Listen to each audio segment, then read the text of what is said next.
Hello everyone and welcome to this video. In this video we will learn another use case of parallel API calls with Kotlin Coroutines, but this time we will add higher order functions with it.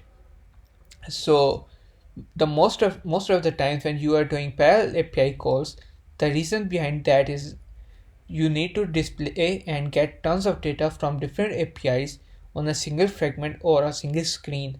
And if you do the API calls in a sequential manner, then it will take a lot of time and will result in a bad user experience.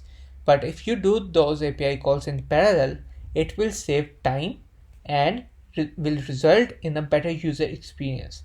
But the limitation here is that you cannot return different types of data from a single function. For example, if two APIs have different return types and different types of data they are getting from the server, you cannot return the data from a single function as a return type. So in order to overcome that barrier, we will use higher order functions. So let's get started. First of all, I will want to give you a brief overview of the project. So we have a repository here that has two functions. The first function is get animals and the second function is get humans. Humans and animals are two data classes that we have in our project right here, animals and humans. You can check that from the sample code that will be available on my GitHub. So both of them return two different lists. One is animal and the second is humans, and they stimulate two different API calls. And inside our view model, we have a repository object and we call return some item that does not have a body for now, and we call that to some API calls function from our main activity. So let's go to our repository and let's start implementing return some items function. So as you guys, if you have already watched my previous video, you already know that we use async await pattern in order to run our operations in parallel. So that needs to be run in a coroutine block. So let's make a coroutine scope with dispatches.io and launch. So let's make a variable here, humans response, and make an async block here. So what async block does is that it takes a code block and runs it and does not block any other operations. So if you are making multiple async blocks, all the operations inside the async block will run in parallel, but their result will be deferred, and this async block will return a deferred object with the data enclosed in it.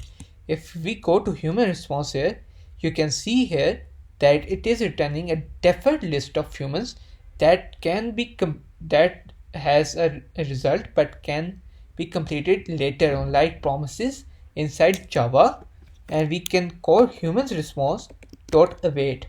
But as we need to do two different API calls, if I make a mistake like I did in the previous video and write something like this, animals response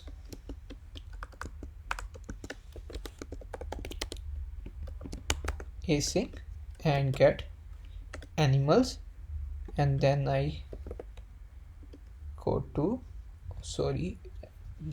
not humans response but animals response dot await, then it will first get the data for humans response because we have already called dot await before making another async block.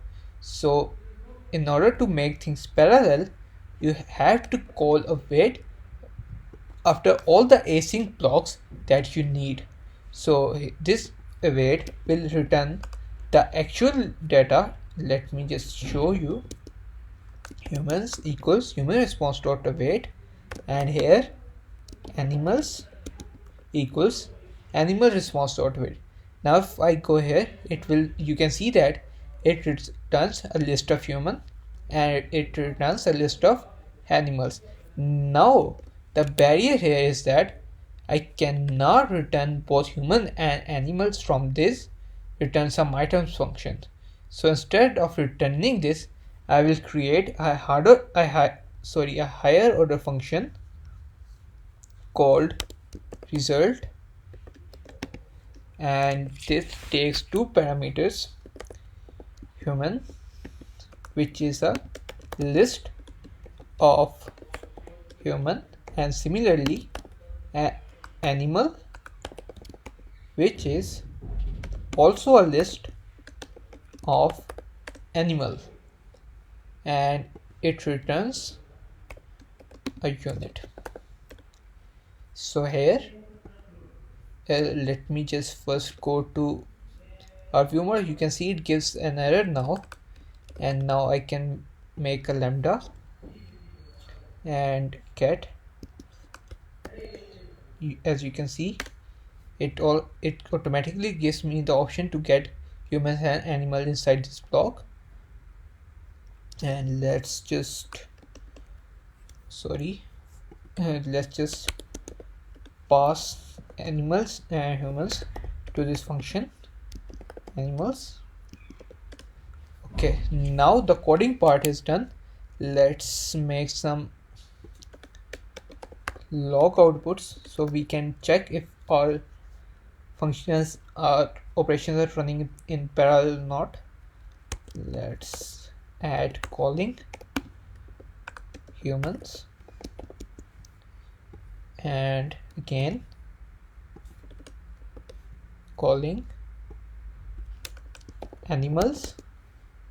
I have already added some log statements to track the stimulation here, and now inside of our view model, let's print the humans and animals.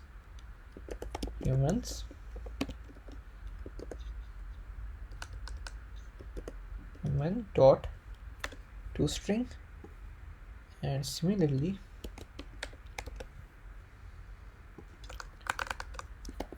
animals and animal dot toString. Let's run our app and check our logcat. This is the output from my test code. Terminate the previous one. Let's create the logcat. Okay.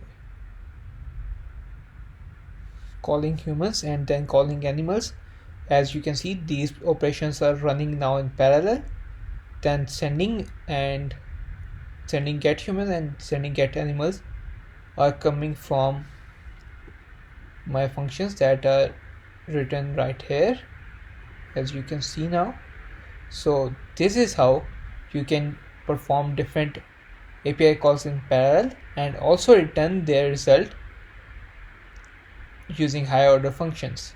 So this is all for this video. I hope that you liked this video and you have learned something new today. And if you did, please give a thumbs up and do subscribe. And if you didn't like, or if I made a mistake, if I can do something better, then please leave a comment so I can improve. Thank you so much for watching. Take care.